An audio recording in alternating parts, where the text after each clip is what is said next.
What's going on, YouTubers, gamers and hobbyists? Welcome to Topical Tuesday, the series where I take a topic or a question, I delve into it a little bit and just either answer it myself or comment on my current views on the subject. And this week I want to talk about the social contract. Not so much the social contract of how we conduct ourselves when gaming or anything like that, but I mean in general. So let me explain myself. These last couple of years have changed our lives drastically. I think we can all agree on that. And in terms of the hobby, that's had quite an impact on us. It meant we couldn't game face to face for quite some time. And when I say I want to talk about the social contract, what I mean is, has the last 2 years changed the way you approach it? Now, again, a little bit more context. I've always been, I don't know, socially awkward, really not comfortable in social situations. It takes me a long time to kind of gain a trust with a person, to feel comfortable with them, and then in order to, to game with them or whatever it may be, join a group, join a club, whatever it is, go into a store, play a game. No matter what the game, whether it's tabletop gaming, whether it's role playing, and even just social situations in general. Now, as a person that's always struggled with social situations, I thought when we had our lockdown and all the rest of it, for a while it's like, oh yes, I'm fine, that's cool, and I didn't miss the social thing apart from the interaction with the people I knew in a gaming environment. I was like, I do miss that now. I miss that, but the only worry I had about it all was, is being locked down, is it going to make me worse? Is it going to affect my ability to interact socially in a negative way? Now, the reason I wanted to talk about this was because I recently had a work team social event, for want of a better word. Basically, after work one Friday, we met up, our team, for drinks and food and just general chit chat to meet one another and catch up. For the most part, for the likes of myself and one other, it was a chance to meet the team in person for the first time. Okay, now I would have thought, oh, I wouldn't have been any good at this. I'm no good at this social stuff. Yeah, and I thought, well, being not locked up for 2 years, but being in a lockdown circumstance with the whole pandemic thing, it's taken me away from what little social interaction I had before to zero. It made it zero, basically. So, was it going to make me worse? Was it going to make me struggle even more? Well, I surprised myself very pleasantly, actually. I excelled. I shined. If anything, I was way better at it than I ever was before. Now, I don't know if that's because of the lack of interaction that has been prevalent in my life, certainly these last 2 years, or not. I don't know. But I am keen to know your thoughts on the subject. Has the last 2 years changed your social interaction in a negative way, in a positive way, or not at all? So I'm sure there will be people on, in each of those sort of compartments. So for me, I mean, gaming-wise, hobby-wise, if you recall, way back when the very mention of solo gaming would have been met with a bit of like, derision in some corners, like, oh, solo gaming is just not, it's not the same. And I agree, it is not the same. It is not the same. It is different. From my perspective, I took on the mantle of trying to find out what solo role-playing was all about, and I did. I've touched upon it a while ago, way before, but way before the lockdown happened. I was kind of interested. I was like, group gaming is where it's at for me, but I'm interested to see and just maybe find out a bit more about it. And what happened for me over the last 2 years, and I'm coming at this from a role-playing perspective, I admit, but I'll talk more about that afterwards. So for me, role-playing wise, which is a big part of my hobby, I thought, well, I've touched upon solo gaming, and I was like, I can see why some people do it. Difficult to get a group if they move around too much, if they have weirdly bizarre working pattern, which I can really sympathize with and empathize with. After my last job, it would have been impossible to get a group gaming situation set up in any circumstance, because it changed week in, week out for 4 weeks in a row, and then nothing was ever the same. So it would have been impossible. So over the course of the lockdown, I really started looking at solo role-playing, and I started gathering intel on the whole thing. And companies, loads of different companies, they kind of looked at the whole situation, and I don't know whether they had a light bulb moment, or they worked together, or they just thought there's a niche for solo gaming, we'll do something for it. But it's taken off in a big way. Solo role playing has gone through the roof, to the point of, shall I talk about this now? Yeah, I'll talk about this now. To the point of, I started off the subject of solo role-playing with curiosity.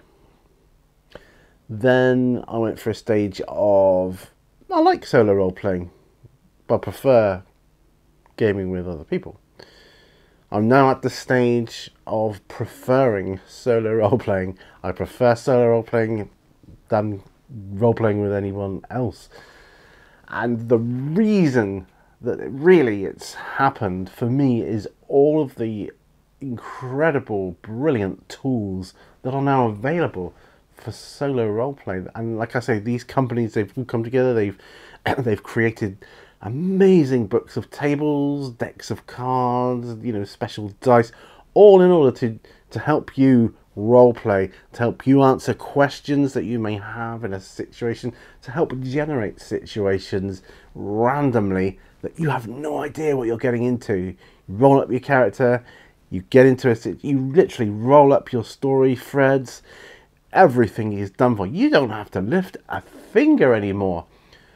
Suddenly, to run a role-playing game has become, in my opinion, and I hold my hands up, yes, it is my opinion, opinions vary, but in my opinion, running a role-playing game has become so much easier now than ever before, because back in the old days, you used to have to put in so much work and effort, creating these worlds, these places, these situations, coming up with names, hidden agendas for different characters, NPCs. Don't have to do any of that now. I don't have to lift a finger. All done for me. Random. And I have no idea what's happening until it happens. And that's the beauty of it. And I just love it. It means I can play my games for as long as I want, whenever I want. And I don't have to organise anybody's time, scheduling anybody's times, holidays, family time issues, whatever else. It's just me. I only have to rely on myself. And that is beautiful. Now, so that's role-playing.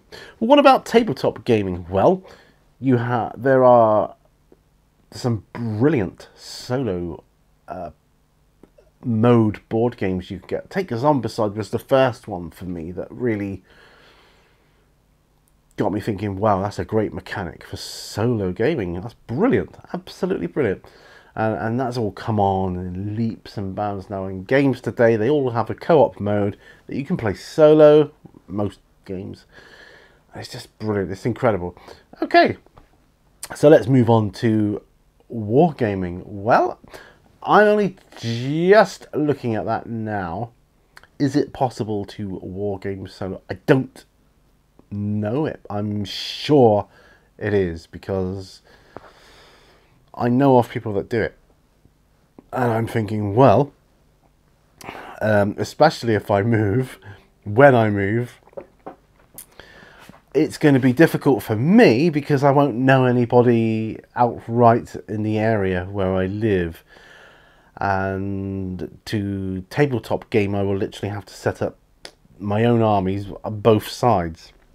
It'd be kind of like what I did as a kid when I used to play toy soldiers, and I used to have to have both the good guys and the bad guys, or whatever armies I wanted. It was usually Germans and Americans, or Germans and English. You know, if we're talking like Second World War type stuff, we had the old Britain figures. Occasionally, actually a lot of the time, I would play with my friend who had billions of Germans. He loved the Germans, and you know, I had a few Americans and British, and I combined them, and you know, so I made up the numbers. But I used to play games of like Knights and Cowboys and Indians, you know, Knights and like Knights of the Round Table. I had this wooden fort, you see, and I just used to make up rules and play something like you do when you're a kid, you know, that kind of thing. So it'd be kind of like that, coming back to that, coming home to that. But for the likes of Warhammer, I've got loads of armies. Bolt action I'm just getting into now, so it would be kind of cool going through it solo, learning the rules, and I'll be doing. I mean, I'm doing this on camera, and doing it that way. So I feel pretty confident that solo play will be in the bag for me. So let's go back to the social contract thing then. So has the whole lockdown thing changed the way I approach it socially? Well, I've told you what's gone on. For me personally, I don't think it's changed too much. It's probably maybe a little bit more anxious of going into new situations, in terms of, you know, like say going to a club, meeting new people. I may struggle a little bit more than that. I may not. I don't know. But what I can tell you is, I'm not worried. I'm not bothered about it. I feel quite comfortable being a solo hobbyist at the moment right now. Although, you know, I have friends in the hobby, of course. With my work schedule right now, I'm working full time. Excuse me. It's not easy to allocate time that would necessarily match up with someone else's, you know, or for me to get the time. What little time off I have, I like to spend, you know, chilling out and recovering from the week. But what is good right now, just briefly say, you know, I don't have the horrors from my job that I used to have. So that's nice. I don't have to kind of recover mentally in that respect. It's just literally being tired and, you know, not having the energy. So just fidgeting in my seat. Probably means I've been talking too long. I don't know, 40 minutes. But that is what I wanted to talk about. And I'd like to know, has it changed the way you view things socially? Yeah, it doesn't have to be, you know, if you want to talk about it, it's fine. If you don't, that's fine. That's cool as well. I'm obviously on this channel, I'm interested in, has it changed the way you approach it from a gaming point of view, like going to a club or playing a stranger? Like before, I wouldn't have thought anything about playing a game of Warhammer with a complete stranger, for instance, just go into store. Or there used to be a club called the Giant's Lair, I think it was called, a while ago before it closed down. So I was getting into the hobby. I would have thought nothing about going in there and playing a complete stranger. Now I'll be a little bit like, yeah, don't know if I want to, do that. And that's not because of a germ phobia, but just because I'm more comfortable solo. I'm a creature of comfort, and when I meet new people and you build up that bond and you get a bit of a trust thing going on, and then you start forging a friendship. I mean, that is a beautiful, beautiful thing. And the friendships I've secured from YouTube are they're just priceless. You couldn't put a price on it. Just gold, absolute gold. So I feel blessed that we live in an age of such good technology where we can make new friends so easily without actually having to go outside, really. I mean, I'm not agoraphobic. I wouldn't say I was anxious in crowds, like socially. I'm not keen on it. I don't feel panic or anything like that. I just don't like it. It's not my cup of tea. That would be the expression I would use, a bit of an English saying, I think. It's not my cup of tea. Basically, I'm not that fussed about it. I am hoping to get to some conventions soon. I know I've had to miss some. Missed one recently. That was due to the fact that I'm still having to work my month in advance in my new job, and I'm going from weekly pay to monthly pay. But if that wasn't the case, I would have gone. So I feel no angst or issues about going to a convention with lots of people.